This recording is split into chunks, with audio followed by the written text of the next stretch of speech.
Bon, les amis, nouvelle vidéo aujourd'hui. Ça y est, je commence à enchaîner un petit peu. Alors aujourd'hui, on va parler de la relation qu'on peut avoir par rapport aux garanties lorsqu'on se lance dans un projet quelconque, que ce soit sur un accompagnement, que ce soit sur un produit, un service qu'on a envie de lancer, et qu'on a toujours cette peur de l'échec et qu'on sait absolument pas comment gérer parce qu'on a besoin de garanties. Et c'est essayer de comprendre aussi pourquoi on a ce besoin de garantie absolument.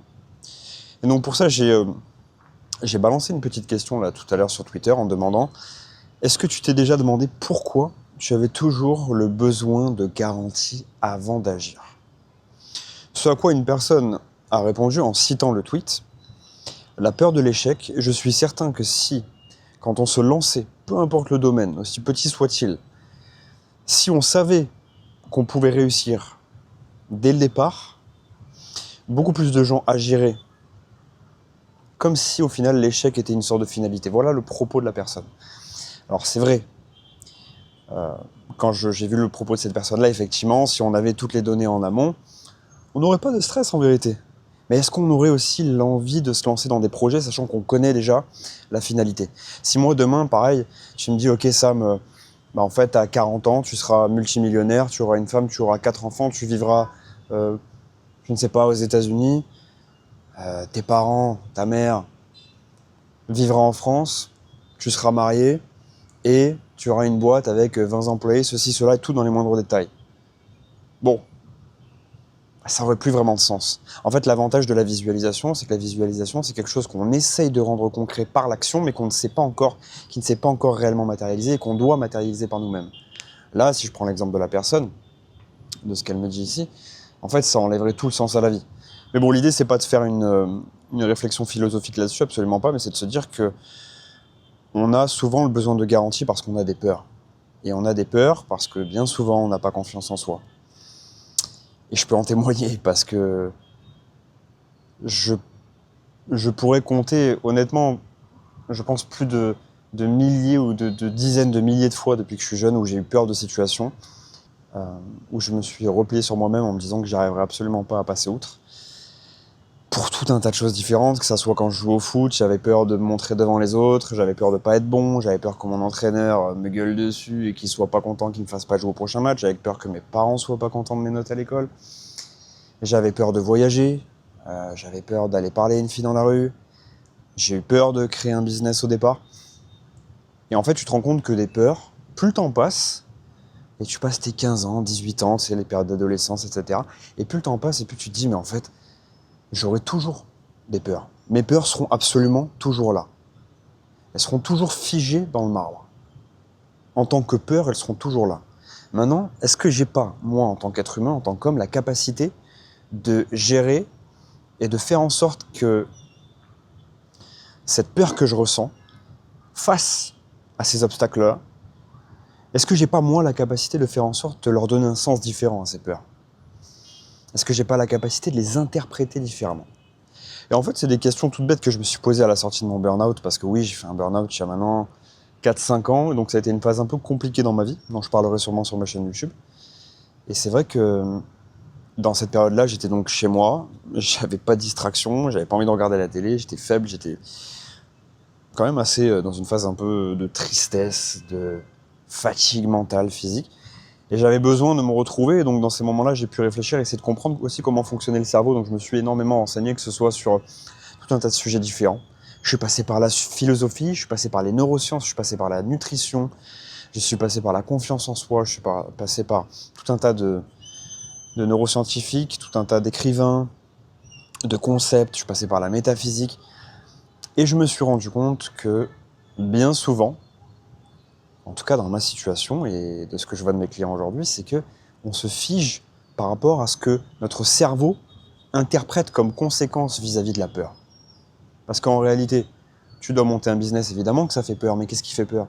Peur d'échouer, peur que les gens autour de toi te prennent pour un con parce que t'as pas réussi à faire 1 euro en 6 mois, la peur de pas réussir à être à la hauteur, la peur, si tu fais du coaching, de pas être le mec ou la nana qui va être à la hauteur de ce qu'il promet, etc., etc. Et en fait, c'est tous les enjeux qu'il y a et tous les risques. Et lorsqu'on n'est pas en capacité d'accepter l'incertitude, eh bien, on se fait ronger par ce besoin de garantie qu'on a en permanence. Et on se dit que si on n'a pas toutes les garanties à 100%, eh bien on n'a pas à se lancer dans un projet. Sauf que tu le sais très bien, toi qui me regardes aujourd'hui aussi bien que moi, que 100% de garantie, c'est impossible. Si tu as 100% de garantie, c'est qu'il y a zéro risque. Et si tu as zéro risque, c'est qu'il y a zéro moyen d'atteindre des sommets et des points d'étape clés que tu as envie d'atteindre, toi, en tant qu'entrepreneur, qui sont généralement des niveaux qui sont assez élevés. Pour parler un peu de gens que je côtoie au quotidien, on est sur des gens qui veulent faire toujours du 100K, du 500K par mois, qui veulent avoir des maisons et des business à Dubaï, qui veulent tant et tant de choses, qui veulent voyager, qui veulent avoir une femme, qui veulent se sentir bien, etc., mais surtout qui ont des gros objectifs au niveau finance.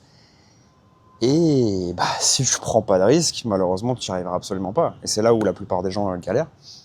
Et c'est pas forcément, par rapport à ce qu'on croit, c'est pas forcément que au début du business. Ça intervient aussi au milieu, ça intervient aussi sur des moments où on a des phases de creux, où on va perdre confiance en soi, parce que peut-être que, je sais pas, peut-être que ta femme t'a quitté récemment, peut-être que tu as un client qui n'a pas été satisfait de ton travail, mais que toi, tu as assimilé cette problématique-là en te disant, si mon travail n'a pas été bon, c'est que moi, je suis pas bon, alors que non, c'est peut-être que dans cette phase-là, il y a eu tout un tas de choses qui ont fait que dans ce contexte-là, tu n'as pas pu délivrer le service que tu voulais, ou peut-être que la personne en face de toi n'a pas pu recevoir l'énergie ou la manière exacte et le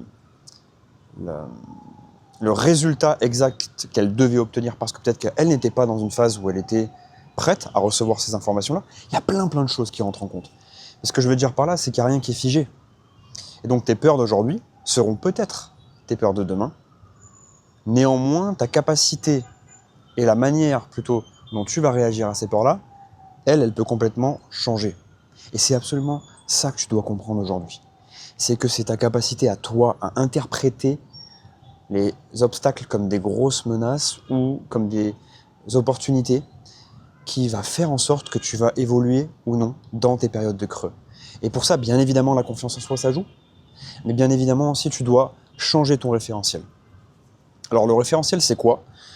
J'ai fait 2 vidéos à ce sujet. Si tu veux aller voir, je t'explique en détail ce que c'est que le référentiel. Mais en gros, pour t'expliquer rapidement, c'est ta base de croyance que tu as développée depuis que tu es tout petit, de par l'éducation de ta famille, de par la télévision, de par tes amis, de par tes pairs, quels qu'ils soient, peu importe, tout ce qui a composé ta vie, tout ce qui t'a influencé d'une manière ou d'une autre, et tout ce qui a construit ton référentiel aujourd'hui de croyance, c'est tout ce que tu as vécu depuis que tu es jeune. Les échecs, les réussites, les amours, les amis, peu importe, tout ce qui t'a influencé. Et généralement, inconsciemment, on ne se rend pas compte à quel point ce référentiel-là a du poids et a de l'impact au quotidien, dans tous nos choix, dans notre façon de réagir, dans notre façon d'appréhender la vie, etc. Et c'est aussi ce que j'essaie d'amener sur ma chaîne YouTube, c'est d'essayer de comprendre, au travers de ton référentiel, à quel point il y a des choses que tu as bâties dans ta vie qui ne te représentent absolument pas. C'est juste que tu t'es bâti là-dessus parce que tu as subi des choses, parce que, on sait rien, encore une fois, peut-être que ta famille t'a dit que l'argent c'était mal et que c'était que pour les gens qui volaient, qui payaient pas leurs impôts, qui partaient à Dubaï, etc. Et toi tu t'es dit ok, je serai jamais entrepreneur. Peut-être que, j'en sais rien, tu t'es posé 1000 questions par rapport au business en te disant que, je sais pas, peut-être que le business, peut-être que le marketing n'était pas fait pour toi, parce que un jour, un mentor t'a dit mais écoute, ou peut-être quelqu'un qui t'a eu en coaching t'a dit mais écoute, en fait, t'es pas bon dans cette discipline, tu n'y arriveras jamais. Et tu y as cru, tu as intériorisé ça et tu as validé ça comme étant une vérité absolue.